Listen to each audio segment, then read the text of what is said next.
honrar e respeitar a própria história é um grande poder do ser humano, eu costumo dizer. E hoje nós vamos honrar, respeitar e conhecer a história de Janete Mendes, uma grande parceira, palestrante, tem uma história que já compartilhou com a gente em suas palestras, e aqueles que acompanham, aqueles que seguem, e eu tenho certeza que vai impactar todas as pessoas que acompanharem esse podcast até o final. Então fique conosco pelos próximos minutos do tempo do relógio para conhecer comigo a história dessa pessoa incrível que está aqui na minha frente.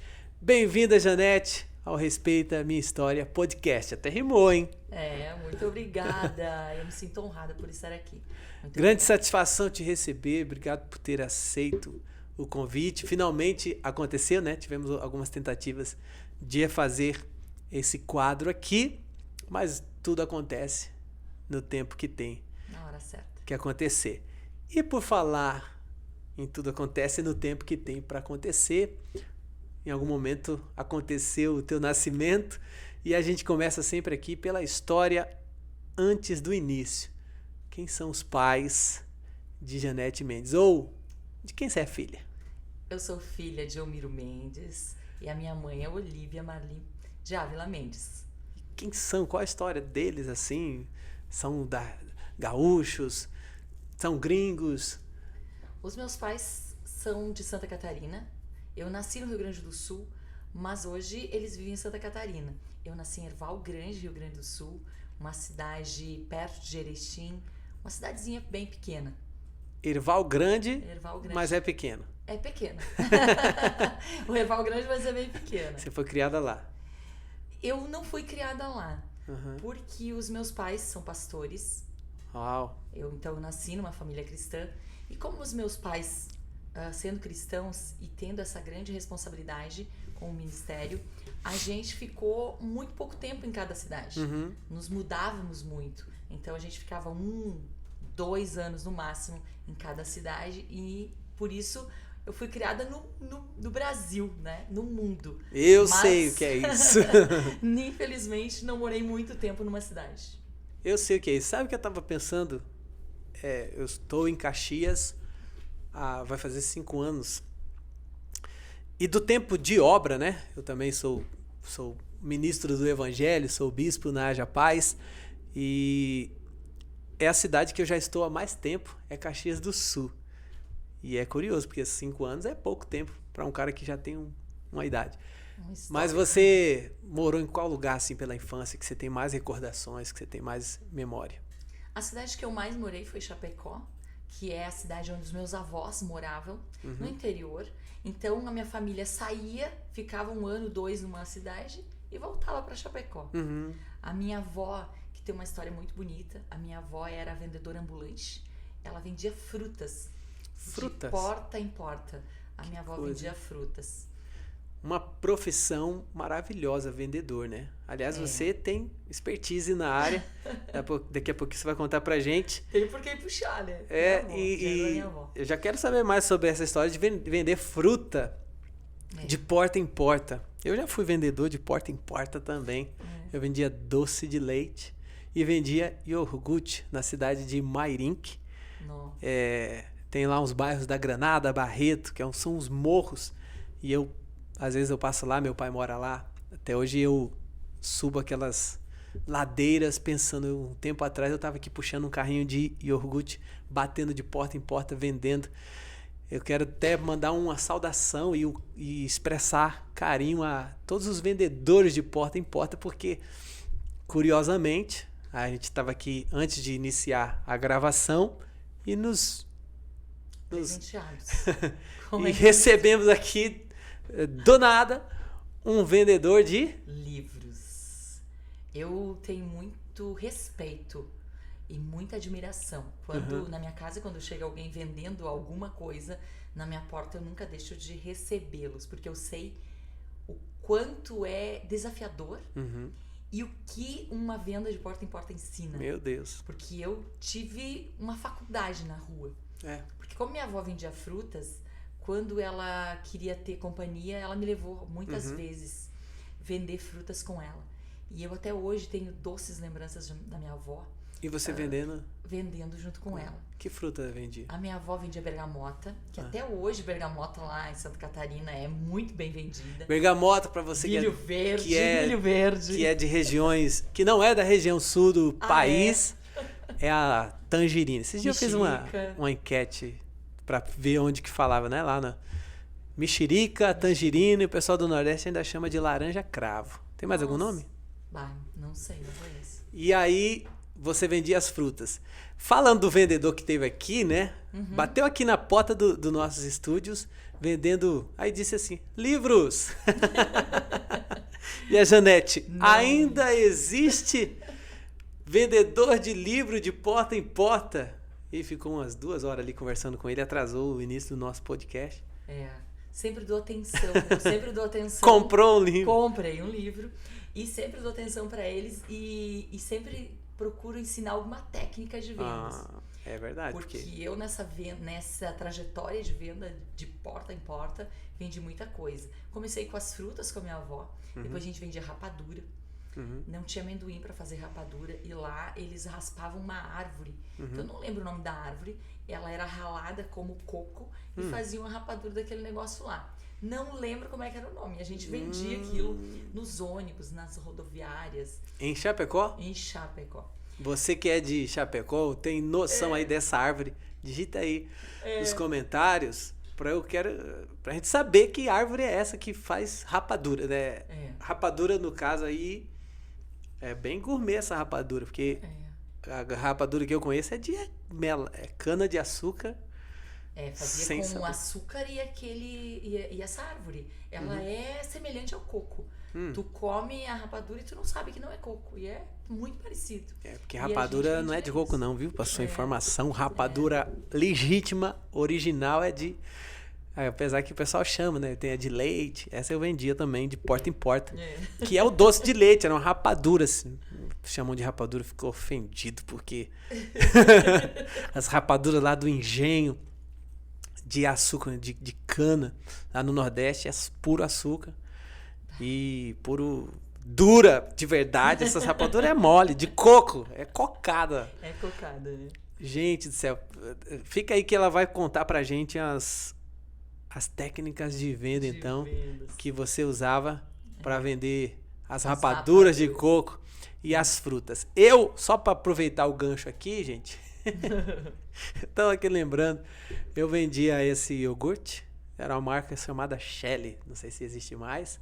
Aí toda manhã eu pegava lá, enchia o carrinho, e aqueles fardinhos de iogurte e os potinhos também. E eu batia de porta em porta. Não gostava de ficar vendendo avulso, né? Então eu já ia logo, oferecia a bandeja, fazia para pagar depois e tal. E agora eu tô lembrando que tem gente me devendo até hoje. Você tá me devendo, faz um pix. Né? E às vezes eu vou passando ali como eu falei, há muito tempo que às vezes eu demoro muito tempo a ir em Mairink, São Roque. E aí eu passo lá e falo, aquela porta ali, aquela mulher... Aquela porta ali, eu vendi e eu passava, sumia, não saía ninguém depois de 15 dias combinado para receber. Me passa uma técnica para... primeira coisa, hein? Eu vou bater aí na sua porta, você que não pagou o iogurte. O iogurte até agora. Qual a técnica para receber de quando você vende a prazo, assim? Porque tem que vender, né? Olha, hoje eu acredito que é desnecessário vender a prazo, né? Você pode fazer ou no Pix, você pode fazer boleto, você pode fazer N coisas. Agora, caderninho, acho que... Caderninho, tá fora? Abandona, porque não vai funcionar, é mais complicado. Eu tinha no caderninho, me dei mal. Caderninho já foi, né? Caderninho, tem algumas cidades que ainda usam. Eu fui visitar uma irmã minha, que ela mora numa cidade pequena. A gente chegou na farmácia e ela disse, anota aí. Nota promissória assim, também fazia? Assim anota aí, né? E ela me disse, não, aqui todo mundo anota, é tranquilo. O banco é numa casa, então eu achei bem interessante. Ainda existe vários lugares menores. Onde é isso? Esqueci também, agora eu não lembro mais, mas é perto de Erechim. Sim. Tem ainda uma cidade pequena. Aqui no Rio Grande do Sul. Aqui no Rio Grande do Sul, então ainda tem lugares onde o pessoal ainda anota, caderninho mas não aconselho. Lá agora, é verdade, Eu recebo muita gente na igreja que vai lá, bispo, faz uma oração aqui, vem com o caderninho, as representantes de produtos cosméticos, né? E aí vem com o caderninho. Ainda tem gente que tem honra, que honra a palavra, mas tá saindo de moda. Usa Pix, usa boleto. Tem os bancos digitais, né? Dá para fazer boleto e tal, a prazo. Bem verdade. E como é que você vendia? Me passa mais técnica aí pra galera. Nossa. Aí, então, ia com a minha avó. Eu era bem envergonhada, né? Tinha muita vergonha. Então, eu tinha muita vergonha. Muita vergonha. Não, hoje, olhando pra mim, nem parece que era a mesma menina. Eu tinha muita vergonha. Porque como a gente passava por muita necessidade, a minha avó pedia. Ela pedia roupas, ela pedia calçado. E quando ela pedia, eu me sentia um pouco envergonhada. Eu não entendia o que estava acontecendo. E eu não... Mas eu ficava envergonhada. Então, mas eu aprendi com ela. A minha avó era uma pessoa... Nem esperava que eu fosse me lembrar tanto dela hoje. Ela era uma pessoa cristã, uma pessoa maravilhosa. E ela tinha muito carisma. Ela era muito simpática. Então, as pessoas amavam ela. Ela já tinha cliente fixo. Então, ela já sabia as casas que ela ia. Então, eu aprendi ali com ela. Uma certa vez, cheguei na rodoviária e a minha mãe estava vendendo. Porque a minha mãe, então, passou da minha avó para minha mãe, depois para mim. Sim. A minha mãe estava vendendo rapadura. E ela não tinha vendido nada. E eu, nessa época, já trabalhava como doméstica. Numa casa, eu cheguei lá para dar um abraço nela. E minha mãe disse, eu perguntei, como é que tu tá? E ela disse, eu não vendi nada hoje. E aquilo me deixou indignada. Como assim você não vendeu nada? Só que nessa época a vergonha já tinha ido embora. Eu já tinha perdido a vergonha de pedir comida. Eu já tinha perdido a vergonha de pedir o que eu precisava. Entendi. Porque eu entendi que eu precisava ou não tivesse, ou eu pedia ou ia passar muita necessidade. Então eu fiquei muito indignada com aquilo. Porque a minha mãe tinha sempre um nenê pequeno. Nós somos em 8 irmãos. Então minha mãe estava sempre ou grávida ou com um nenê no colo. E na rodoviária ficava um casal chamavam ele de aleijadinhos. A esposa e o esposo eram um casal. E eles, os dois, não tinham as pernas e os braços. É como o Marcos, tem um aqui que tem um canal que eu assisti ele, Marcos, agora eu esqueci o sobrenome dele, que ele também não tem uma história linda. E eu me lembro que esse casal cuidava do meu irmão pra minha mãe poder trabalhar. E eu não aceitei aquilo, sabe? Imagina, além deles terem ficado o dia todo cuidando do filho da minha mãe não tinha vendido nada. Eu fiquei indignada, eu disse pra minha mãe, a gente vai vender esse negócio agora. E eram as rapaduras. As rapaduras. E eu peguei aqueles pacotinhos, eram em pacotinhos, e eu entrei de ônibus em ônibus. Eu entrei em cada ônibus. E eu fui, e eu queria entender por que as pessoas não compravam aquilo. E eu fui de pessoa em pessoa, e eu disse, aqui são os últimos. Foram os últimos pacotes, a minha mãe não tinha vendido nada. E eu disse, é o último pacote, compre. Eu sei o último na sua mão. O último na minha mão, mas tinha mais um monte lá atrás, né? Então tá aí, ó. É o gatilho mental da escassez, né? Compre agora porque tu vai ficar sem, né? São as últimas vagas. São as últimas oportunidades, são os últimos pacotes. Só até amanhã. Só até amanhã. Aí você vai vendo como que a gente é motivado por técnicas, pela linguagem, né? O mercado usa isso, o marketing usa isso, a gente vê nas propagandas, é só neste sábado, é só até amanhã, é as últimas vagas. E você já... Quem te ensinou a fazer isso? A necessidade ensina a gente a usar. Por isso que hoje eu digo que tudo tá em nós, né? Tudo tá dando a gente, tá dentro da gente. A gente não sabe até que você não precisa, tu não se aperta. Naquele momento, a indignação me ensinou, é o último, é só pra você precisa disso agora. E eu acabei vendendo muitos pacotes naquele dia para minha mãe. E desde então eu descobri que eu tinha isso. Que eu poderia usar isso para fazer a minha família prosperar. E essa história é maravilhosa, assim. Muito legal. Depois a minha mãe queria sempre me levar, né? Pra ir vender as rapaduras. Mas daí... Já descobriu um talento. Já descobri o talento da venda. E foi muito maravilhoso. Porque depois disso, eu não queria mais trabalhar de doméstica. Né? Porque eu tava sofrendo muito, eu sofria muito. E eu não queria mais trabalhar como doméstica. Pra quem tá acompanhando pelo YouTube, gente, porque também o nosso podcast você pode acompanhar no Spotify e outras plataformas de áudio. Aqui tá a Janetezinha com 14 anos. Ela cedeu essa foto aqui, enviou pra gente antes. Esse aí, é esse momento aí que você vendia? Esse momento. Essa Mas árvore. sorriso lindo não tinha, né? Olha só. E você já fez uma rapadura com aquela Com árvore ali, aquela ó. árvore, foi de tanto rapar essa árvore aí, ó. É dessa aí mesmo? Não, não é, tô brincando. Mas parece que é. Olha só, fez um buraco na árvore, gente. Aí já deu pra Que vender lindo. bastante rapadura. Você morava nessa casa, né? Essa era a minha casa. Nós morávamos em 8 irmãos aí. Nós fomos em 5 meninas e 3 meninos. E a minha mãe e meu pai. Então era no interior. Você tinha que sair. Imagina você sair com um saco de linhagem, que hoje eles chamam de rafel, acho que é. É um saco de linhagem nas costas. Uma mulher, muitas vezes grávida, carregando 50, 60 quilos. Ah, o saco de linhagem Você colocava tudo dentro daquele saco, que é de 25. Será que não é saco de estopa? Não. É diferente? É aquele outro, sabe? Aquele branquinho. Ah, tá. Tipo de... Que é nalho? Que é tipo um de nalho. pão, de padaria? Isso aí. E a minha mãe colocava tudo dentro do saco e ia com aquilo nas costas. Nossa. Porque não tinha carro. Tu pegava, levava até uma altura a cavalo, e depois você pegava o ônibus, e de ônibus você andava a cidade inteira com aquilo nas costas o dia E todo. às vezes pra não vender. E às vezes pra não vender nada. Então eu tinha que ficar indignada mesmo, né, Anderson? Então nessa época, agora eu tava olhando essa foto, o sonho de ter um relógio, o sonho de ter Mas uma você tinha um roupa. relógio, hein? Olha Não aí, ó, vai? consegui me comprar um relógio. Ah, isso aí é roupa de domingo. Isso aí Essa é foi roupa de pose pra domingo. foto. Olha só, tava linda, maravilhosa. Usava um cropped. Eu também. Né? Tinha um sonho de ter um relógio. O meu eu desenhava com a caneta Bic, né? E pedia a hora, alguém perguntava. A mesma Aí de ontem, vamos olhar pro sol, né? Que horas são? A mesma de ontem. Pai nosso que estás no céu. Porque esse aí funcionava. Esse funcionava. Olha, eu você tinha um relógio que funcionava. Eu tinha um relógio que funcionava. Parabéns, tem. Foi maravilhoso. E nessa época eu já vendia alguma coisa na rua, de porta em porta. E chegou, quando eu fiz 17 anos, eu já tinha trabalhado então de doméstica, trabalhado na rua, e eu fui trabalhar de copeira. Eu servia o cafezinho na faculdade. E lá a minha visão começou a abrir.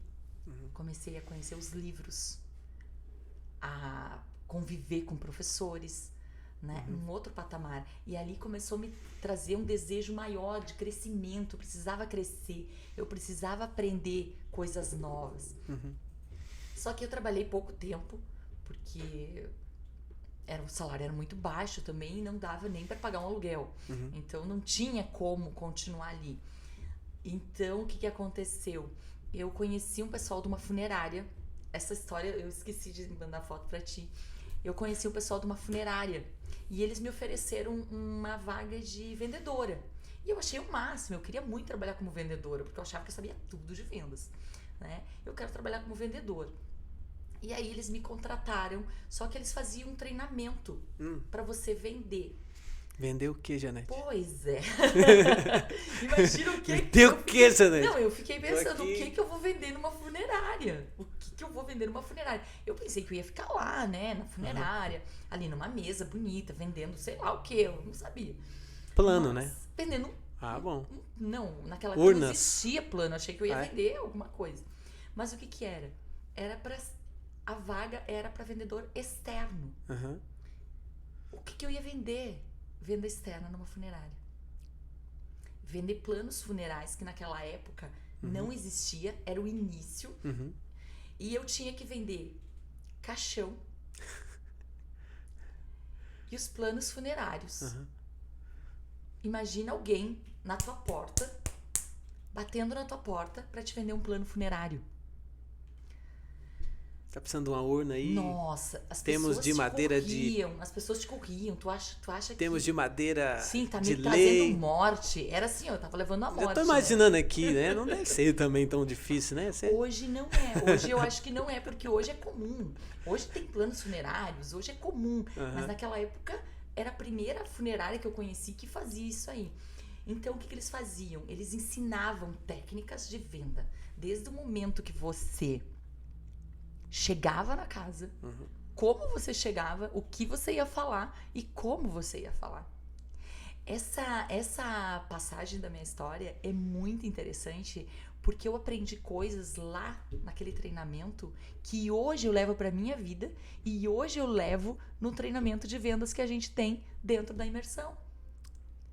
Porque desde o momento de você chegar numa casa, abrir um sorriso, bater palma para chamar as pessoas, até o que você ia falar para ela.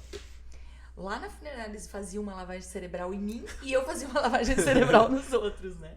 E vendia caixão. E vendia caixão. Que legal. Então, por isso que eu entendi que a venda, ela se encaixa em tudo. Como é que é esse teu programa de treinamento de venda? Hoje, dentro da imersão que a gente tem de inteligência emocional, hoje tem treinamento de vendas. É o vendedor de elite, que é onde a gente traz várias técnicas de vendas, ajudando e ensinando pessoas que querem vender desde fruta na rua, desde uma água na sinaleira, até você vender caixão um apartamento. De porta em porta, e até você vender caixão de porta livros. Em porta. Que legal, que maravilha. Hoje a internet é tão mais fácil, só que mesmo para você vender na internet, você precisa de técnica. Você precisa saber como você chega. Na internet você não tem como chegar abrindo um sorriso. Então você precisa abrir uma porta, né? E como é que é essa porta? Aí precisamos das técnicas da porta, como abrir na internet. Como você vai vender um produto que você poderia vender físico aqui, Sim. que você pode vender pela internet também. Então, na internet é mais simples hoje, eu acho, se você tiver a técnica certa. A galera faz os vídeos de humor, né? Que é o que é mais compartilhado, é o que a galera gosta, é o que as pessoas estão ali para... Alguns estão ali na internet para se divertir, para se descontrair, para buscar um bom humor, já que a vida às vezes nem sempre você tem motivos para estar sorrindo, para estar rindo. E talvez seja essa técnica, né? Extrair um sorriso e no final apresentar uma oportunidade, não é uma venda. Não tô, porque ninguém quer comprar nada, né? Mas as pessoas querem aproveitar essa oportunidade. Ninguém quer comprar nada. Se você chegar perguntando quer comprar, ninguém quer comprar nada. Tá explicado a minha dificuldade com o iogurte. Quer comprar? Quer comprar? Você não quer comprar iogurte, não? Já estava respondendo. Já estava dizendo, não quero comprar, não quero comprar. Verdade. Ninguém quer comprar nada. E a maioria ainda das pessoas hoje que eu conheço que vendem de porta em porta, eles chegam tímidos, cabeça baixa, tristes e se vitimizando. Sendo vítimas. Eles se sentem vítimas dessa situação. Vítimas de ter que estar batendo de porta em porta. Eles se sentem envergonhados. Então quer dizer que quando a pessoa compra aí para me ajudar, já tá errado. Já tá errado. Porque você vai sair ganhando se você comprar. Eu tenho que dizer que eu tô ali para ajudá-lo. Eu tô aqui debaixo desse sol, com as pernas, só para vir aqui te trazer esse iogurte geladinho. Você é privilegiado. É um privilégio receber a minha visita. Se eu tivesse te conhecido há alguns anos atrás, eu tinha vendido mais. Não é pra qualquer pessoa, não é? Eu não vendo para qualquer pessoa. Eu vim aqui na tua casa para vender. E as pessoas chegam muito, muito, muito tristes. Eu recebo bastante gente na minha casa que vendem vassouras, pano de prato, até legumes. Tem bastante gente que aparece lá em casa para me vender. E geralmente as pessoas vêm cabisbaixo, triste e desanimado. E aí, eu lá em casa, quando passam na minha casa, menos de uma hora não sai, né? Eu tenho que dar um treinamento pro cara, né? Cada vez. Então, porque a gente sente... Eu passei por aí. É o teu chamado, é a tua missão, né? Eu passei por aí, eu sei o que tu tá sentindo, mas você não precisa sentir isso. Tu não precisa sentir dó de você mesmo.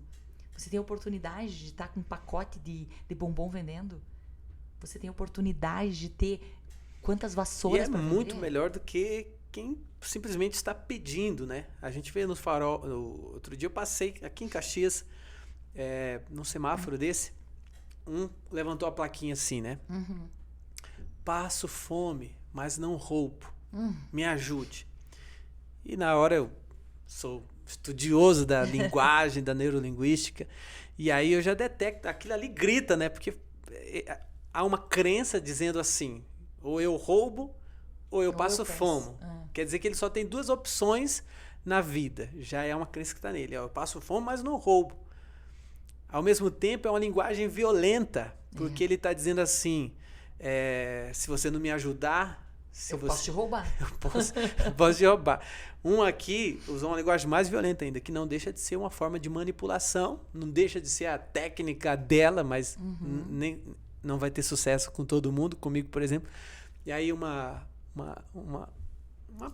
acredito, nem a moradora de rua, mas que estava pedindo no farol, disse assim, me ajude a não me tornar uma assassina cruel, como é que ela disse?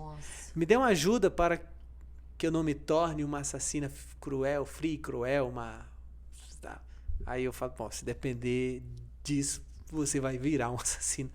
Porque é como se ela tivesse... É uma linguagem violenta, é dizer assim, eu transfiro a responsabilidade do destino dela para você. Se você Tirando a responsabilidade dela total, né? Entende? A gente sai um pouco aqui do foco, mas é impressionante como a linguagem, como a comunicação certa, você pode ter resultados. Você pode ter poder, né? Tem um grande nome de psicólogo, e ele era intermediador até de conflitos internacionais, que é o Marshall Rosenberg. Ele faleceu há alguns anos, tem muitos vídeos dele na internet, ele é o preconizador da CNV, linguagem não violenta. E aí ele fala da diferença de você ter poder com as pessoas e ter poder sobre as pessoas. Né? Quem usa a linguagem violenta, da ameaça, do constrangimento, da manipulação, tem poder sobre algumas pessoas. Né? Aquelas que...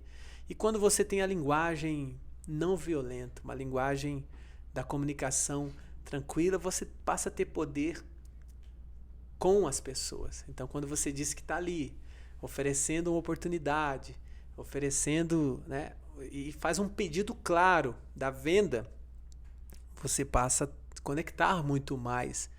E isso é para tudo, nos relacionamentos, nas amizades, né, ensinando. E aí você aprendeu isso na vida mesmo. Na vida.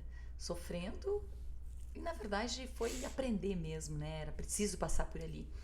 E hoje eu conheço um menino que ele trabalha com venda na rua. Ele ensina pessoas que querem vender na rua. E a estratégia dele, ele faz os cartazes e ele coloca: sem sorriso custa R$5, mas se você me der um sorriso, custa R$1. Aí você já arranca um sorriso da pessoa e ele tá faturando muito dinheiro fazendo dessa forma.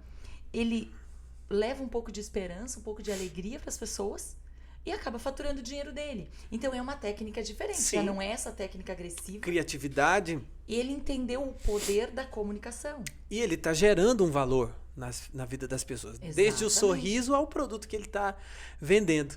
Voltando à história que eu passei, e no primeiro semáforo lá, passo fome, mas não roubo. Né? Já impacta, né? Talvez a tendência seja manipular, mas comigo não funciona. Eu falo, poxa, então você tem mais uma opção aí que você não colocou. Você pode trabalhar. Aparentemente era uma pessoa que tinha saúde. Se tem saúde, disposição para estar no semáforo pedindo, qual é a diferença? É o mesmo esforço. Aí no semáforo seguinte, já tinha um outro cidadão vendendo bandejinhas de milho verde, que eu, por acaso, comprei e gosto muito. Eu falei, os dois estão tendo o mesmo esforço. As mesmas oportunidades. Né? Tá debaixo do sol. Claro, eu tô sem o dinheiro para comprar o milho. Às vezes ele conseguiu, pagou depois, às vezes ele teve talvez que pedir o primeiro capital de giro, mas a diferença é que estava gerando valor, estava me oferecendo alguma coisa. O mesmo esforço que o outro estava, debaixo do mesmo sol, no mesmo semáforo, gastando o mesmo tempo, só que um pedindo e o outro estava fazendo dinheiro. Estava conquistando. E dinheiro a gente não... Aliás, quem ganha dinheiro é criança e morador de rua quando pede. A gente faz dinheiro. Faz dinheiro. Como é que você faz dinheiro? Tu faz dinheiro de todas as formas, né? Porque até ontem eu estava ouvindo algo sobre o dinheiro. Que o dinheiro... Como você ganha dinheiro? Se eu perguntar para você, o que eu tenho que fazer para ganhar dinheiro? Qual seria a resposta mais comum? Para mim, é gerando valor na vida das outras pessoas. E o dinheiro é uma moeda de troca. Dinheiro é uma energia de troca, né? Então, eu gerei algum valor para você, te vendi um milho, eu te ensinei a uma técnica, eu te vendi um microfone, eu fiz um serviço, varri a calçada da tua casa, gerei um valor para você, gerei uma energia e você me devolve, me recompensa com a energia do dinheiro. E com essa energia eu vou gerar valor, eu vou pagar outras pessoas que vão gerar energia para minha vida. Então o dinheiro é uma bênção, é uma energia de troca. E se eu não gerar, quanto mais valor eu gero, quanto mais pessoas eu impacto, quanto mais pessoas eu alcanço com o serviço, com o produto, mais dinheiro eu faço. Exatamente. Tu sabe que num evento que eu fiz há alguns dias atrás, eu perguntei o que é dinheiro? O que é preciso e o que é preciso para ganhar dinheiro? 98% das pessoas gritaram, trabalhando.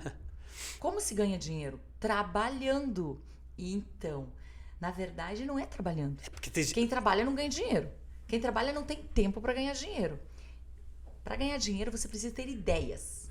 Ideias brilhantes. Ideias que tragam valor. Grandes ideias. E a maioria de nós não tem ideias porque estamos fechados. Trabalhando. A gente está fechado, a gente está ocupado trabalhando. Você está preocupado com o boleto que tu tem que pagar. Você está preocupado com a conta que tu tem que pagar. Você está preocupado com o que não aconteceu. Você está preocupado com várias coisas e você ocupa a tua mente com a preocupação, com a ansiedade, que é o que está tomando conta de nós, né? Do mundo. A ansiedade e a preocupação. Você não tem tempo para ter ideias. Qual é a ideia que eu vou transformar em dinheiro? Por quê? Eu tenho a ideia de vender flores. Um exemplo. Eu poderia vender flores. Mas daí você já começa. Mas e se eu não achar a flor certa? Mas e se essas pessoas não gostarem? Mas e se? Aí o se enche a tua cabeça e você engaveta a ideia. Aí você tem uma outra ideia. Mas eu poderia vender água no sinal. Eu poderia vender água. Mas e se as pessoas não gostarem de mim? Mas e se elas não... mas eu já apresentei várias ideias para pessoas sem nenhuma renda e as pessoas me deram mais de 10 desculpas. Mas e se? Não, mas isso aí já muita gente faz. Mas isso muita gente vende. Mas isso, mas e se? E acabam não fazendo nada e continuando no mesmo caminho. Então, o que a gente precisa fazer é tirar as preocupações, tirar o medo, tirar a insegurança e colocar ação. Se você tem uma ideia, mas a ideia em si não vale nada. Quanto custa uma ideia? A ideia em si não... Você não paga por ela, você pode ter ela. A não ser que você venda. Eu posso te vender uma ideia. Pode. Quantas vezes a gente tem uma ideia fantástica? Olha o que já aconteceu comigo. Normalmente as ideias a gente acaba não vendendo. A gente... joga elas no vento, né? Muitas vezes a gente tem uma ideia e você fica ali, mas e se? Daí eu vou lá e falo pra você, eu tive uma ideia, eu poderia fazer isso. A pessoa, legal, mano. E ela vai lá e faz. Podia escrever um livro assim. Exato. E aí só fica procrastinando. E aí alguém ouviu e falou, verdade. Aí escreve o dela na frente e ganha. E aí, ação. A ação. Tem uma ideia, por mais que você acredite, pode não dar certo. Mas você precisa errar rápido. Porque se você demorar pra errar, o tempo passa muito rápido. E aí você não errou e também não fez nada. Você não acha que as pessoas têm medo de errar? Porque errar é ruim, né? No nosso inconsciente, a gente tem essa ideia. Fracasso, né? Mas não tem como você começar alguma coisa sem erros, né? É como você falar assim, você aprender a tocar, você fala pra mim agora, eu tô aprendendo a tocar violão.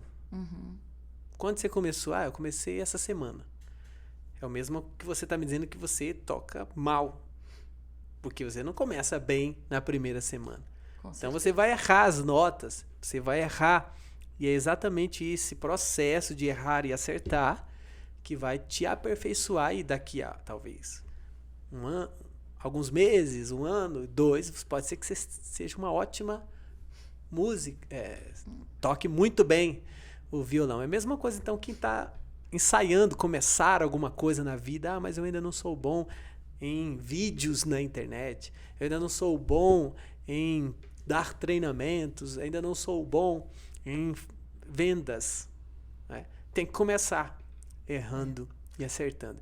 Por falar em erros e acertos, e aí, essa jovenzinha vendedora de fruta, segue a vida, a juventude, a adolescência, como é que foi? Me conte mais da sua história. Sim, as vendas nos pegou, né? Uhum. Mas ainda falando de vendas, eu queria colocar mais uma coisa que tu falou aí, que tudo que você faz, tipo, eu não sei fazer vídeo, mas se eu praticar ele por 5 anos fazendo isso, eu me tornarei mestre. Tem uma pesquisa que diz que se você fizer algo por 5 anos, estudar isso, você se tornará mestre nisso. 5 anos. 5 anos. Aí a pessoa pensa assim, muito tempo, eu não vou... 5 anos para eu poder me tornar mestre. Vai passar do mesmo jeito. Vai passar do mesmo jeito, você não se tornou mestre em nada, né? Então é melhor você começar logo e errar. Agora tem que ter clareza do que quer, né? Porque imaginar chegar com 4 anos em uma coisa e falar, depois eu decido, não é bem isso que eu quero. Aí vai ter que ir mais 5 anos. Ter clareza do propósito de vida. É muito importante. E ter clareza é muito difícil também, Anderson. Porque eu demorei muito tempo até chegar um dia que eu não sabia o que eu quero. Né? Lá atrás, nessa idade aí de menina, eu não sabia o que eu queria. A única coisa que eu queria naquele momento era ter uma cama para dormir, uma casa para morar e comida para colocar na mesa. E como eu sei, nós temos um programa, eu tenho um treinamento também, pra quem não sabe eu faço palestras, e não é palestra, é um treinamento, é uma imersão de um dia, né? Em breve vamos ter uma nova edição, eu chamo de o Trem das 7, porque a gente faz ferramentas, testes de perfil, de autoconhecimento, e a gente gera todo o movimento com a busca de ter clareza do propósito de vida, da missão de vida, do que eu quero para a vida. E aí às vezes você precisa de um empurrão, às vezes você precisa de uma ajuda, você precisa de autoconhecimento, você precisa olhar para a tua criança, como aqui a gente faz, conversando, e você cita a facilidade que você tinha, ou talvez não era tão facilidade assim, mas com o dom de ir lá e vender, de apresentar um produto, de usar uma linguagem, e ali já dava uma dica de que você seria a ótima vendedora que você é hoje, treinadora em vendas de lojas, né? Daqui a pouco você vai falar mais sobre isso. E o Trem das 7, gente, exatamente para pessoas que querem ter essa clareza do seu propósito de vida. Isso é um grande poder na vida do ser humano, é entender o seu encaixe no mundo. Algumas pessoas passam a vida inteira e não conseguem se sentir vivendo verdadeiramente o seu propósito. E tá tudo bem se eu ainda não tenho essa clareza, independente da idade. O problema é a pessoa que não tá nem aí para buscar, não tem nem consciência que precisa desenvolver e buscar isso na sua vida, né? Você, então, quando você teve clareza, quando você percebeu, né, para o que você veio, qual que era teu propósito mesmo de vida? Demorou muito tempo, né? Porque aí, nesse caminhar e vivendo essa vida de troca de cidade, não para em lugar nenhum, eu acabei sendo responsável muito, muito jovem, né? Como eu saí de casa muito cedo, eu precisei cuidar de mim mesma. E para isso eu não pensava em propósito, nem quem eu era. Eu não sabia, na verdade, nem quem eu era de verdade. Não sabia o que eu queria. Só queria ter comida e uma mesa, né? E nessa busca, e ser feliz. Eu queria ser feliz. Eu quero ser feliz. Todos nós queremos ser felizes. Mas você sabe o que te faz feliz? Pois é. E aí eu não sabia. Então até o momento eu acreditava que se eu encontrasse um namorado incrível, eu seria feliz. Se eu encontrasse um trabalho maravilhoso que me desse um salário legal, eu ia ser feliz. que se eu tivesse a minha casa eu ia ser feliz. Então eu tava em busca, eu não sabia o que era. Eu queria ser feliz, buscando a felicidade nos outros, buscando felicidade em relacionamento, buscando felicidade em emprego, buscando relacionamento, e nisso vinha só os relacionamentos destruídos. Por quê? Porque como eu tive uma infância sem atenção dos pais, porque eles não tinham tempo para assistir a gente, porque estavam sempre cuidando de muitas pessoas, eu cresci sozinha. E com isso, depois eu sofri com muita dependência emocional. Eu acreditava que eu precisava sempre de um apoio, de alguém, né? Precisava suprir aquela falta. Suprir o que estava me faltando, que eu não sabia o que era. E com isso veio os relacionamentos errados. Sim. Relacionamentos que não tinham nem hoje eu saberia que não teriam como dar certo. Mas naquela fase não tinha nem noção. Né? Então, com 19 anos, eu acabei conhecendo uma pessoa, engravidei, porque por incrível que pareça, eu não sabia nem como é que se engravidava. Né? Hoje eu falo assim, falo para os meus filhos, né? Fazer sexo você faz porque é da natureza. Né? Eu não entendia que se uma mulher tivesse um relacionamento com um homem, ela poderia engravidar. Ela poderia engravidar, ela poderia pegar uma doença, né? Eu não tinha noção disso. Porque como a gente cresceu numa família cristã, a gente não ouvia rádio, a gente não podia ter televisão. Então, nós não tínhamos noção do mundo. E dentro da igreja, naquela época, tudo era errado. Você não podia beijar na boca, você não podia namorar, nada podia. Então, como você ter o conhecimento disso? Então, com 19 anos, eu já acreditava que eu era adulta, que eu sabia tudo, né? E eu acabei encontrando uma pessoa que era um pouco mais velho que eu, e a gente teve um relacionamento de algum tempo, e eu engravidei. Eu engravidei aos 19 anos. E olha que é interessantíssima a sua história, mas é um alerta, é uma verdade árdua, né? Saber que nascer num lar cristão de pastores que ajudavam outras pessoas, que orientavam, que serviam o mundo, serviam a comunidade, e às vezes dentro de casa, isso é muito comum. Eu sei porque eu estou nesse meio há muitos anos, a minha vida inteira, né, pregando o evangelho, convivendo com pastores, casais, e sei dos problemas que existem dentro dos lares, né? E porque o pastor ele é de carne e osso, ele também tem erros, e às vezes a instituição, os dogmas daquela denominação leva a situações como essa. Então, dentro de casa havia uma falta de tudo, né? Na verdade, essa falta de atenção, tudo era um tabu, essa falta, né? da presença mesmo, e até da informação, da conversa, de explicar porque é tabu, como você falou. E aí leva ao oposto do que se espera. Que se espera, então, a família tradicional, bonitinha, tudo certinho. E aí você vai lá... tudo através do medo. Você tinha que ter medo. Você precisava ter medo de Deus. Eu tinha muito medo de Deus. Muito medo. Não fiz muita coisa errada por medo de Deus. Então, por algum lado, me ajudou.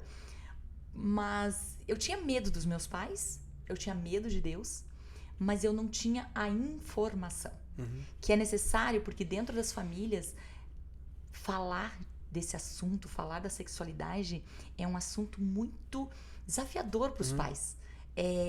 Você não sabe como a criança vai entender aquilo. E muitas vezes, quando você percebe, a criança já aprendeu coisas que você nem imagina, sozinha ou na rua com os coleguinhas. Então, naquela época, eu não tinha informação. Eu não sabia de nada. Eu não sabia que ia acontecer isso. Então, aquela coisa, né, de homem e mulher, você, encontrava um homem um pouco mais velho, que já tinha uma noção diferente de vida, encontrava uma menina, e você acabava acontecendo. E aconteceu comigo. Então, eu acabei engravidando, e eu nem sabia. Eu não sabia. Só que aí, eu comecei a ficar mal, ruim, e não sabia o que tinha. E aí uma amiga minha disse, você tá grávida? Eu disse assim, como grávida? Como assim grávida? E daí a menina, uma colega minha, me explicou. Meu Deus. E aí ela não acreditava que eu não sabia o que era. E eu disse, mas eu não sei de verdade. Tá, mas você não ficou com alguém? Você não namora alguém? Sim, eu disse, eu namoro. Aconteceu isso. E ela disse, então, minha querida, é isso que tá acontecendo com você. Então eu procurei um médico e realmente o médico disse que eu estava grávida. E agora? O que eu vou fazer? Morando numa casa, sem comida, sem móveis algum. Eu e essa menina dormindo no chão de uma casa. A gente se abraçava uma na outra para se aquecer. Porque a gente não tinha coberta, a gente não tinha nada. Eu tinha passado 15 dias comendo laranja com sal dentro dessa casa. Sem nenhum mínimo. E o meu pai e a minha mãe não sabiam de nada. E não sabem, essas histórias vão saber agora. Eles não sabiam de nada. Porque eu tinha tanto medo deles que eu não contava o que estava acontecendo. Eu não contava que eu estava passando fome, eu não contava que eu estava andando na rua, eu não contava que eu não tinha onde ficar. Eu não contava porque eu tinha medo. E agora grávida. O que eu fiz? Corri pro namorado. Meu Deus, a gente se ama, maravilhoso, vamos casar, vamos ter uma família. Cheguei feliz da vida, contar pra ele. Eu me lembro até hoje, ele escorado numa pia, fazendo um chimarrão. E eu disse pra ele, amor, eu tô grávida. Nossa. Foi como se eu tivesse dito que a gente tava doente. O que ele ia, não sei. Ele olha pra mim e ele diz, quem pode dizer que esse filho é meu? Se eu não posso cuidar de mulher nesse momento, imagina de uma mulher e um filho. Esse filho pode não ser meu. Eu disse, como assim? De quem então, né? Porque eu não entendi aquilo. E ele disse, pega o que é teu e vai embora. Meu Deus. Eu junto os poucos trapos que eu tinha lá na casa dele, coloco numa sacolinha de mercado e vou embora. Voltei para a cidade que eu estava naquela época, para casa com essa menina, ali sem nada. E aí, desesperadas as duas, eu não podia ir para casa contar pro meu pai. E hoje eu entendo que se eu tivesse contado para ele e pro meu pai, talvez a história tinha sido toda diferente. Sim. Né? O meu pai teria ido lá, na minha cabeça hoje, conversado com o rapaz, né? Teria sido diferente, mas eu por tanto medo, porque meu pai, né? Imagina, como é que eu vou contar uma coisa dessa pro meu pai? Fiquei vendo o que ia acontecer, o que eu ia fazer com aquela criança, né? E aí a minha amiga disse, não, eu vou te ajudar, fica aqui, vamos dar um jeito, a gente vai dar um jeito, vamos dar um jeito. Como? Aí surge um rapaz que sempre me olhava na rua e gostava de mim, já tinha falado que gostava de mim, não sei o quê, mas eu não queria ele porque eu tava namorando. Eu pensei, é oportunidade, eu vou dar um jeito. Chega o rapaz e eu disse pra ele, mas como, né? Mas não contei pra ele. Sim. De primeira, fiquei na minha e não contei. E ele começou a vir lá em casa, a gente já começou, E ele disse assim, não quer morar comigo? Tu tá aí, tu não tem nem colchão pra dormir, vocês estão dormindo no chão. Eu posso montar um lugar e você vem morar comigo. A minha amiga, vai, a oportunidade que você tem. Mais uma vez, pego as minhas coisas e vou morar com essa pessoa. Fomos morar num porão, super simples, mas tinha cama pra dormir, tinha comida pra comer, tinha um lugar pra mim ficar. E eu fiquei com essa pessoa. O meu filho, né, foi se desenvolvendo, eu não contei nada pra ele, ele também não me perguntou nada, eu estava grávida. Sim. Ele não me perguntou nada e foi. A gravidez foi como se fosse dele. Sim. E ficou como se o filho fosse dele. E eu não falei nada. Entendi. Me fiquei na minha. Só que o filho nasceu. Aí o meu filho nasceu, lindo, perfeito, maravilhoso, saudável. Ele assumiu a criança, colocou o nome dele na criança. Tava tudo ótimo, a gente tinha uma família super legal. Tava ótimo.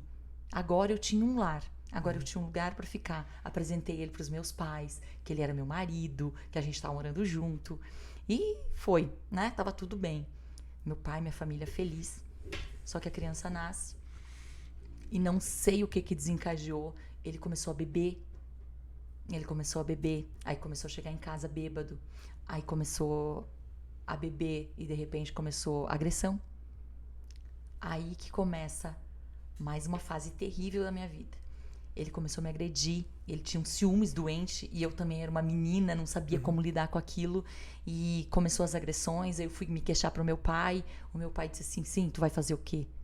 Casou é pra sempre, casou é pra sempre, ele vai mudar, aí vai, se converte, e as coisas não mudam.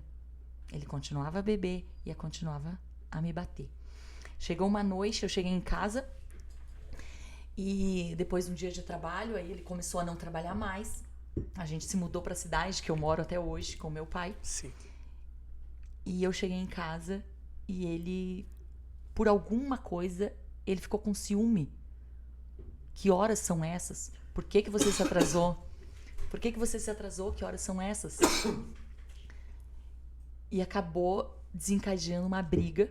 E eu não ficava quieta, né? Não sabia ficar quieta, não tinha o que eu tenho hoje, graças a Deus. E a gente desencadeou uma briga muito feia.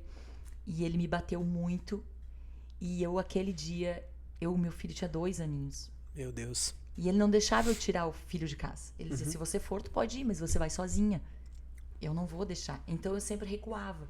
Mas naquela noite, uma chuva, um frio.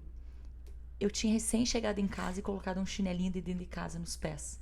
Uma saia longa, eu nunca me esqueço. Eu tava com uma saia longa, uma manga curta, porque eu tinha chegado do trabalho. E aquele dia, eu percebi que não tinha mais o que fazer e que era a hora de ir embora. Que era perigoso você estar ali, né? Uma criança. Talvez você teve ali vários livramentos. A gente lê sempre notícias. Como é que chama a palavra? Feminicídio. Feminicídio. Acho que é isso. Imagina. Então, a pessoa nesse estado, pelo que você está me falando, era perfeitamente capaz de, se já te agredia, e isso normalmente é progressivo, cada vez vai sendo Cada mais vez grave, piora mais. cada vez pior. E aí, com uma criança de 2 anos, o que você fez? Nossa, aí naquela noite eu vi que não tinha mais jeito, saí de casa. Saí de casa com chinelinho dentro de casa, uma chuva, saí correndo. Não sabia pra onde ir, porque eu não tinha pra onde ir. Como que eu vou? Vou pra casa dos meus pais? Pra onde que eu vou? Só que eu tinha conhecido uma menina no trabalho e ela tinha percebido que de vez em quando eu chegava com os braços roxos, com o rosto roxo, e ela já estava preocupada, mas a gente tem vergonha. A mulher que passa por agressão, além de tudo, ela se envergonha daquilo. Normalmente cai da escada, bate no armário, na quina sempre inventa algo. Na quina da pia. Porque você tem vergonha. Você tem vergonha de estar passando por aquilo e você não ter forças pra fazer alguma coisa. Mas aquela noite, eu disse, chega. Acabou, não tem mais o que fazer. E saí. E aí ele veio atrás. Veio atrás, correndo, atrás de mim, com meu filho no colo, mas não me deixava tirar o filho dele. Ele segurou a criança e não me deixava levar. E eu queria tirar, e ele, sabe? Sim. Aquela coisa, pega, solta. Eu soltei o filho, larguei e fui embora. Passou um táxi e o cara viu que tinha agressão ali na rua. E Sim. Eu tava chorando, desesperada. E ele parou e ele disse, você precisa de táxi? Eu digo, preciso. Eu entrei naquele táxi, era um policial. E ele me levou. E ele disse, tu quer que eu te leve pra onde, menina? E eu disse, eu não sei. E ele me perguntava e eu não conseguia responder. O que você quer Sem pra onde? Sem o filho. Sem o filho, desesperada, porque a dor de tu perder o filho ou deixar o filho pra trás, não existe dor maior pra uma mãe. Uma mulher, ela dá vida pelo filho. Eu preferia morrer do que deixar o meu filho. Mas naquele dia, eu percebi que se eu morresse, nós 2 morreríamos. Então, eu não tinha opção. Sim. Aí, então, eu fui pra casa dessa amiga. Essa amiga me deu cama, me deu coberta e eu fui dormir lá. No outro dia, ele não tinha o que fazer com a criança. Ele levou a criança para minha mãe, que a minha mãe morava na mesma cidade. Só que na minha mãe não tinha lugar para mim ficar. Principalmente Sim. se eu estivesse me separando. E a minha mãe também, muito simples, não tinha como ficar lá. E aí, no outro dia, então, de manhã cedo, eu venho e pego a criança. Levo, então, meu filho comigo.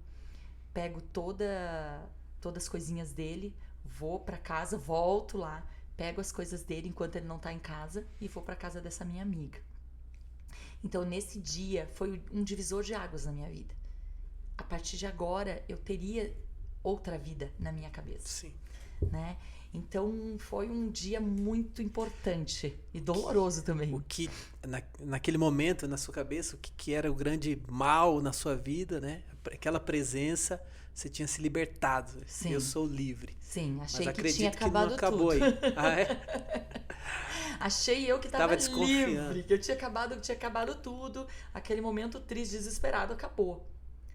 Aí que as coisas começam, por isso que hoje eu luto pelas famílias de uma forma diferente, porque um casal que, se você se separa, se você tá ruim num casamento, um casamento tá ruim, tá péssimo, tá ruindo, você tem um problema gigante, porque você precisa reconstruir. E se você se separa, você tem 2 problemas. Você divide um problema, o problema vira gigante, né? Vira gigante, porque você vai ter sempre um ex, tu vai ter sempre um problema aqui. Então vira uma confusãozinha gigante. Mas aí eu fui pra casa daquela mulher, ela me ajudou, só que aí começou o problema. Ele andava atrás de mim dia e noite. Dia e noite, me perseguindo. Eu perdi o emprego, ele me fez perder o emprego, eu não conseguia... Eu estava zerada de novo, mais uma vez, e com uma criança. E aí, o que aconteceu? Numa noite, ele disse, vamos conversar. E começou, vamos conversar, me perdoe, me desculpe, que sempre o agressor é assim. Ele usa alguma... Manipulação. Ele te manipula a vítima até você... Você sente culpa. Você sente culpa e você sente pena daquela pessoa. Parece que você é culpada. Você é culpada de você ter apanhado. Você é culpada porque eu desencadeei a raiva em você. Eu desencadeei o ciúme em você. Eu sou culpada porque você tá me batendo.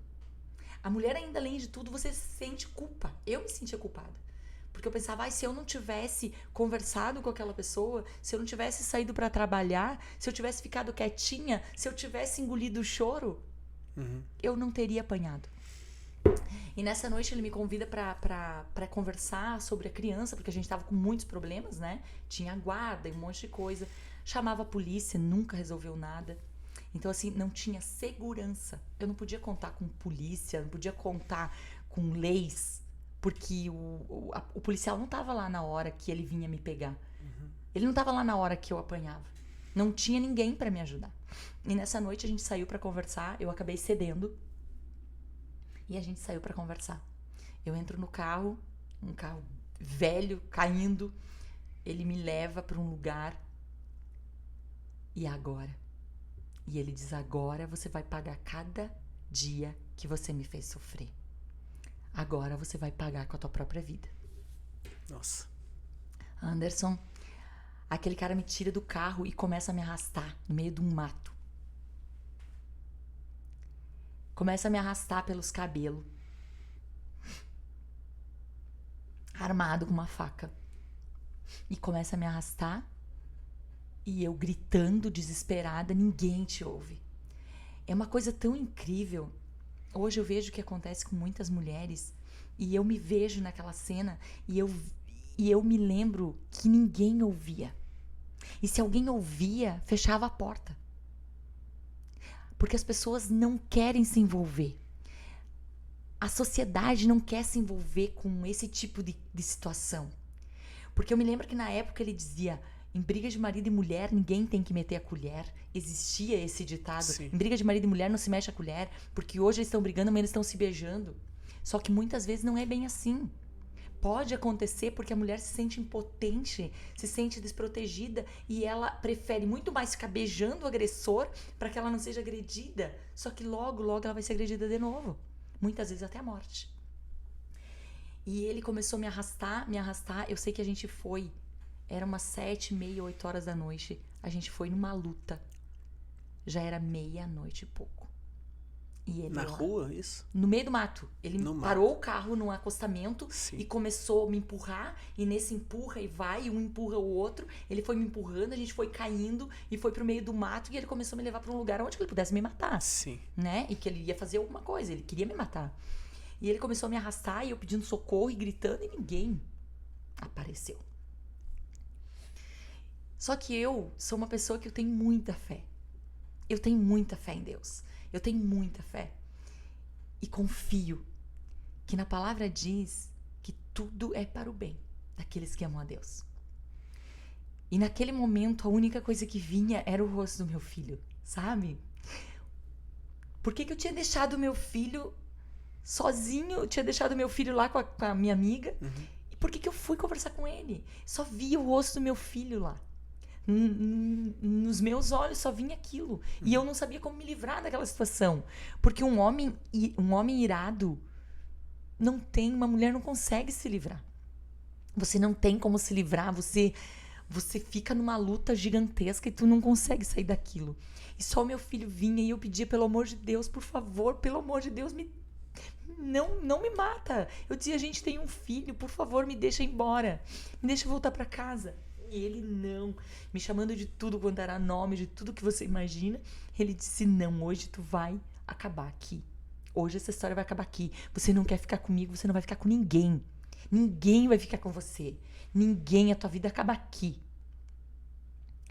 E eu, em pensamento, eu dizia, Senhor, o que eu faço? O que eu faço? E na hora, eu orando ali, na hora não, né? Horas e horas assim, eu só dizia, Senhor, me ajuda, me dá uma luz. Me ajuda. Ele em cima de mim. Ele em cima de mim, com aquela faca. Na hora eu olho para os olhos dele. E eu disse, você tem razão. Me perdoe. Me perdoa. A culpa é minha. Realmente eu sou culpada de tudo isso que está acontecendo. Eu sou culpada por todo o sofrimento que a gente está passando. Eu sou culpada. Você tem razão. Você tem razão. Me perdoa. Quando eu olho para ele e eu digo, me perdoa, ele parece, sabe, a pessoa parece que voltou em si. Sim. Ela voltou, começou a pensar de novo, porque ele estava com tanta raiva, com tanta amargura, com tanta dor da separação, Sim. que ele não aceitava, que nem ele sabia o que ele estava fazendo. Eu acredito. Fato.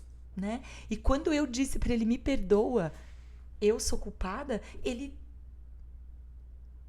desarmou ele, né, na verdade. Ele disse, tu tá falando sério? Eu disse, sim. Eu disse, me dá um abraço, por favor, porque eu não tinha mais o que fazer. Naquele abraço, ele larga a arma, né? Larga a faca e me deu um abraço e a gente começou a chorar junto. E aí eu disse pra ele, nossa, com todo esse sofrimento, eu tô com vários problemas de saúde, eu disse, eu preciso de você, você é meu amigo, você é o homem da minha vida, por favor. Nisso, eu disse pra ele, me leva pra casa. Eu disse, o William tá sozinho, que é o meu filho, né? Eu disse, ele tá sozinho com a Inês, que a Inês era minha amiga. Eu disse, e ele tá precisando da gente. Eu digo, ele deve estar chorando. E aí ele volta assim, ele disse, tá, tudo bem, eu vou te levar pra casa, então. Eu disse, chegando em casa, eu pego as minhas roupas, as minhas coisas e a gente volta pra casa juntos. Eu vou voltar com você. A gente volta, eu volto pra casa. E ele acreditou. Ele foi agarrado em mim a estrada inteira. Até eu tô acreditando. Era tudo uma... Foi algo de Deus. Só não tem outra explicação. Foi a saída que você tinha, né? Eu não sabia o que fazer e na hora me veio isso. Na hora me veio isso. Eu parei de lutar. Eu parei de gritar. Parei de chorar. Entendi. Eu parei tudo que eu tava fazendo. E eu virei o jogo. Do nada, né? E eu disse, não, você tá certo. E a gente volta pra casa. Quando chega em casa, minha amiga abriu o portão. Ela nem me reconheceu porque eu tinha barro. Sim. E mato por todo o corpo. A minha amiga abre a porta quando eu entro em casa. Nem ela não me conhece, né? E aí, quando eu entro em casa, eu só disse pra ele, vai embora. Porque a partir de hoje, você nunca mais vai me ver. E nem falar comigo. Vai embora. Mas, depois disso, ainda aconteceu mais um episódio, né? Da gente ter que se encontrar. E a única coisa que eu levei de tudo isso... Porque dele jogou todos os nossos móveis, as poucas coisas que a gente tinha na casa dos meus pais, na frente da casa dos meus pais, choveu, cada um pegou uma coisa. Foi assim, ó, jogou lá, o meu pai morava numa favela, cada um juntou uma coisa e todo mundo levou cada uma coisa, não sobrou nada. Nada. Entendi. A única coisa que sobrou pra mim foi um quadro. Foi um quadro que a minha mãe disse, você quer? Eu disse pra minha mãe, eu quero. Eu quero. Foi a única coisa que sobrou pra mim, esse quadro. Eu tenho ele até hoje. E eu coloquei ele no corredor da minha casa. eu tenho ele, vou levar ele para a vida. E esse quadro é um quadro antigo, que tem uma Bíblia, uma pomba, e embaixo está escrito: o Senhor é meu pastor e nada me faltará. Eu me dei conta desse versículo há pouco tempo. Eu nunca tinha olhado para aquele quadro como eu olhei há um tempo atrás. Eu parei naquele quadro e comecei a meditar. Qual é o segredo que tá? Por que eu guardei? Por que eu te guardei? Por que eu te guardei na minha casa? Porque é uma lembrança de todo esse episódio, angústia, né? essa angústia. Seria lembrança disso. E aí eu começo a ler aquele versículo: o Senhor é meu pastor e nada me faltará. Desde aquele dia, nada me faltou. O Senhor me guardou nas suas mãos e na sombra das suas asas. Até hoje, eu nunca mais passei por sofrimento. Ele nunca mais veio nem atrás do filho, porque o filho não era dele, né? Ele tinha assumido uma criança que não era dele. Eu já tinha contado para ele. E desde aquele dia. Legal essa história do quadro, né? Porque você guardou ali para muitos. Deveria trazer essa imagem. Pois é. Falando de comportamento, a gente sabe que objetos, imagens, perfumes, sons, músicas, tudo que causa um estímulo, todos os elementos externos que causam um estímulo interno podem disparar âncoras de memória. E às vezes essas memórias são felizes e memórias de dor.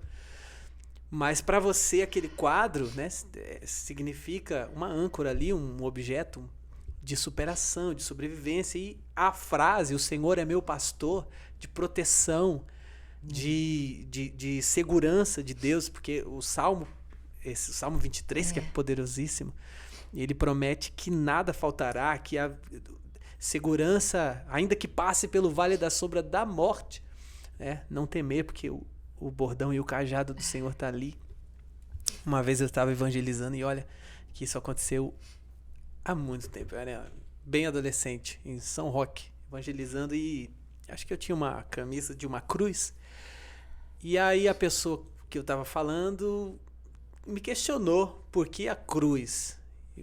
O maior símbolo do cristianismo é a cruz vazia. E aí, e ainda criança, novo, né, recém-convertido, criança não, adolescente, 14 anos. Então quer dizer que se alguém der uma facada num familiar seu, numa pessoa que você ama, der uma facada e matar, você guarda aquela faca com todo carinho? Por que você guarda a cruz? Por que você guarda o quadro?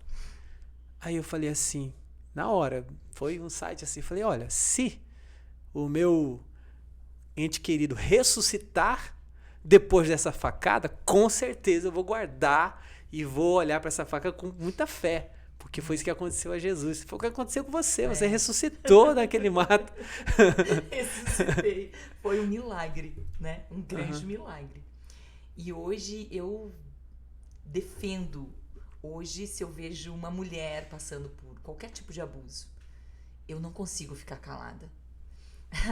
Lá perto da minha casa, sempre vi uns casais que brigavam, né? E eu nunca aceitei. Começava, eu já ia lá e fazia orar, e fazia se abraçarem, pedir perdão e a reconciliação.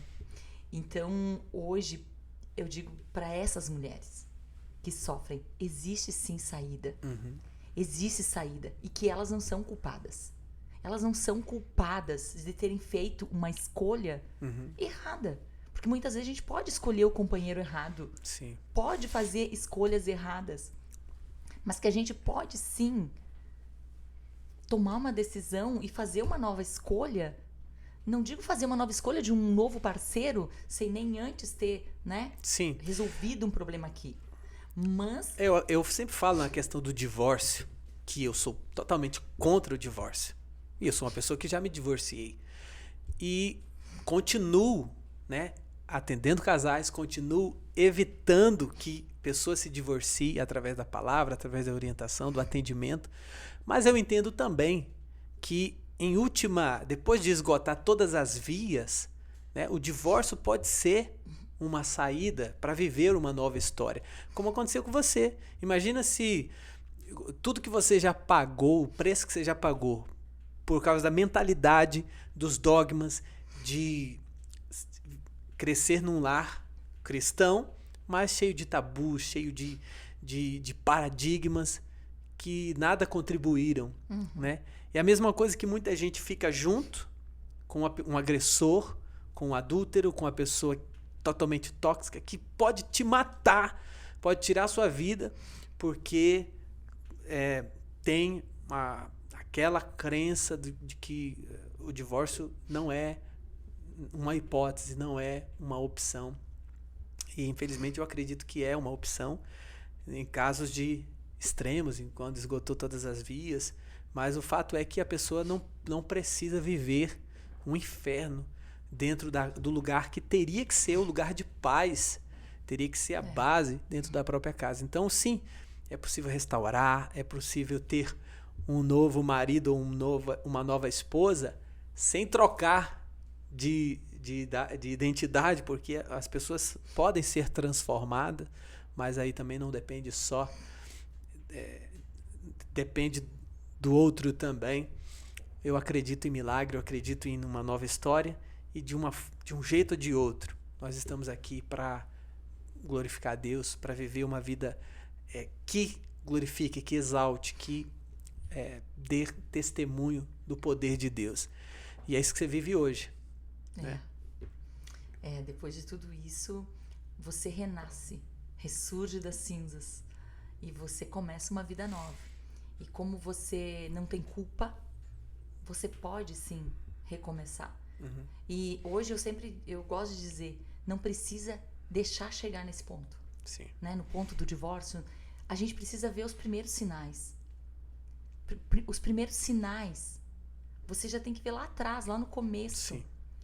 As primeiras coisas. Ai, não vai usar essa roupa. Ai, por que tu cortou o cabelo assim? Ai, não conversa com a fulana, não conversa... Porque a pessoa que tem ciúme, ela tem ciúme das amigas, dos amigos, até dos familiares.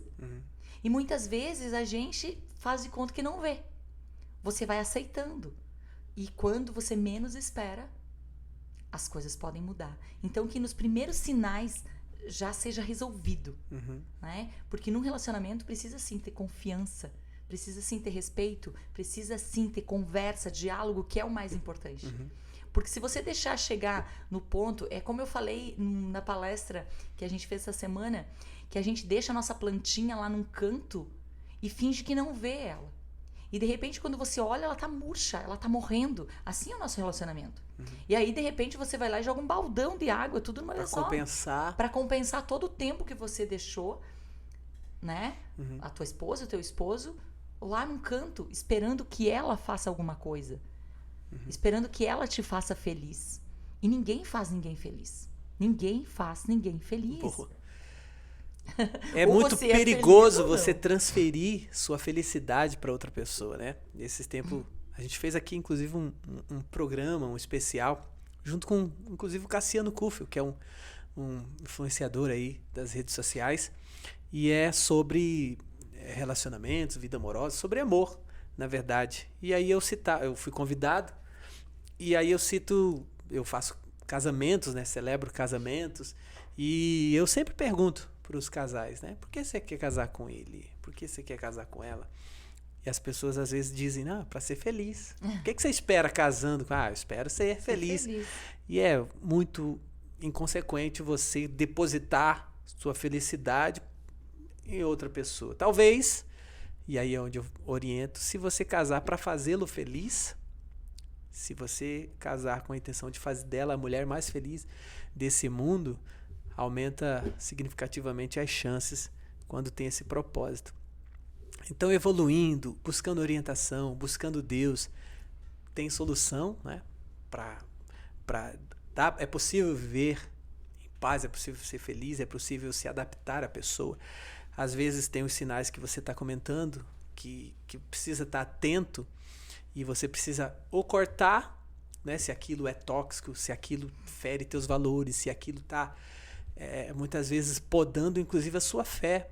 Homens ou mulheres que interferem na fé do seu companheiro, implica de ir na igreja, implica de ser fiel, de às vezes dar o dízimo, dar uma oferta na igreja, implica, e, né, isso passa chega a ser abusivo. E às vezes também com com muita informação e muita desinformação e muita gente que entende de tudo, colocando uma mentalidade que você também não pode se adaptar a outra pessoa, que você também não pode mudar ou mudar sua postura, o seu jeito, porque como é que eu vou mudar por causa do outro?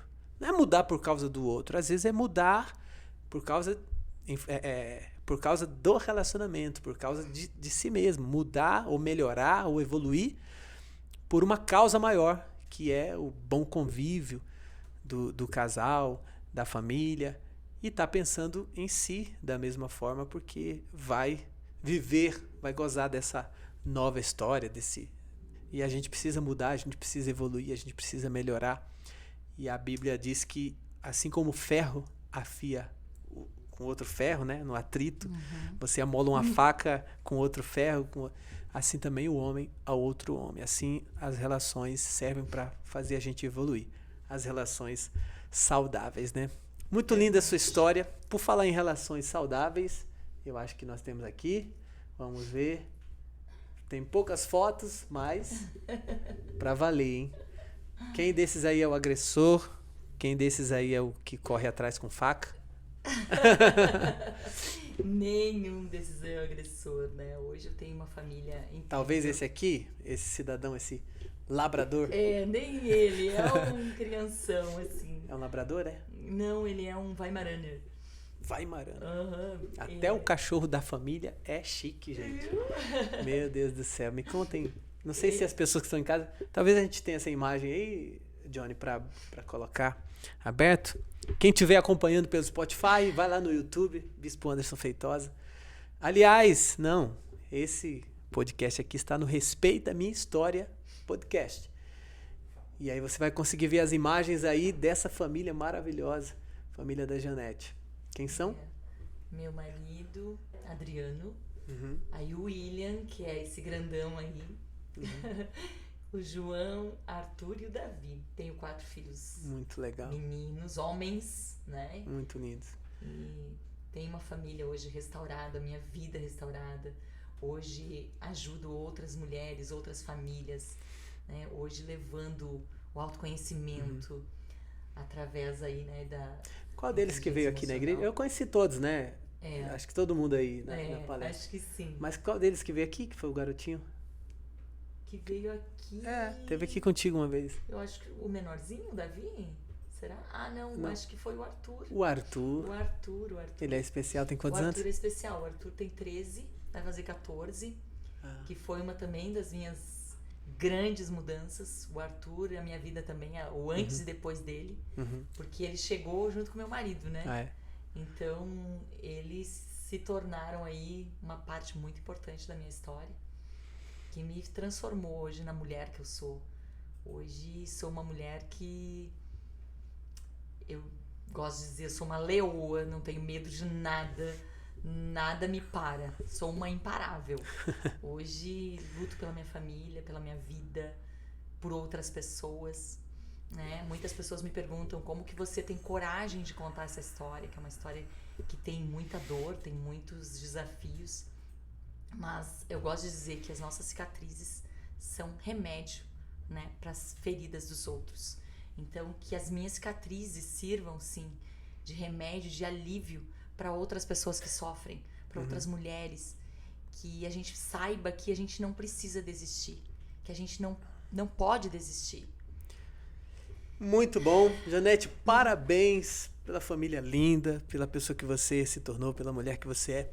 Tenho muito orgulho e sou muito feliz de ser seu amigo pessoal. Eu honro e respeito a sua história. E além do mais, sou feliz de ter, né? É um orgulho pra gente saber que você é da família Haja Paz, é uma pessoa que frequenta, tá um pouquinho... é porque você mora longe também, né? Mora em Farroupilha, mas frequenta, participa de cultos aqui na Haja Paz, é da família Haja, então é uma honra, né? Gratidão por ter aceitado e por compartilhar a sua história, por falar de assuntos delicados aqui com a nossa audiência. Gente, o que você achou? Escreve aí um comentário, manda uma mensagem aqui para Janete, né? Para dar um feedback, fortalecer mais e mais nessa caminhada dá um like agora mesmo, se ainda não fez, se inscreve nesse canal para acompanhar mais histórias como essa e para conhecer mais e acompanhar mais da vida, do dia a dia, do trabalho da Janete. Como é que as pessoas te encontram nas redes sociais aí? Instagram? Me encontro no Instagram, Janete Mendes Coach. Legal. O coach é um pouco complicado, né? Mas é Janete Mendes Coach. Coach. Coach, né? Uhum. Eu demorei para aprender também. É Janete Mendes Coach. E tem também o meu canal, que é Janete Mendes. Que lá eu tenho alguns vídeos, poucos ainda.